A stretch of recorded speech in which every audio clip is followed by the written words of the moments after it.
Hozir traktorchi kelmasa osh suzilmayapti. Ha 10 ta qo'y nima bo'ladi? To'ydagi dabbabozlik sababi nima?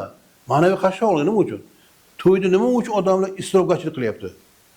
O'zini moddiy jihatdan boy qilib ko'rsatishyapti bu yerda. Mana mahalla Dudugada bitta epizod bor. Nechta qo'y oldingiz? Bitta qo'z olganim. Ovozingizni o'chiring. Ha 10 ta qo'y nima bo'ladi? Deydi, nima uchun? Mahalla eshitsin deyapti. Qarang, o'zini boy qilib ko'rsatishyapti bu yerda. Demak, qarang, biz ana shu to'ylar muammosini ham bu yerda hal qilamiz. Chunki odamlarni moddiy boylikka bo'lgan mana bu ehtiyoj joylashimiz kerak. Bu yerda mana shu bu o'rinda aytib o'tish kerak. Qachon va qayerda agar moddiy boy odamlar ko'tar qilinsa agar, rag'batlansa agar, eng to'ylarga o'tkazsa agar, o'sha joyda shunaqa holat kelib chiqadi. Hozir traktorchi kelmasa osh suzilmayapti.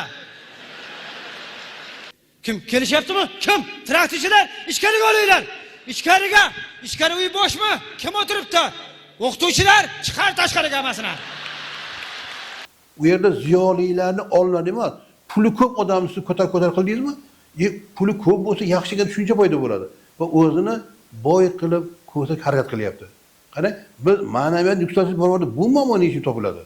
Korrupsiyalar xuddi shunday. Korrupsiya sababi nima? Ma'naviy qashshoqlik. Buni bartaraf qilmasa muammo hal bo'lmaydi.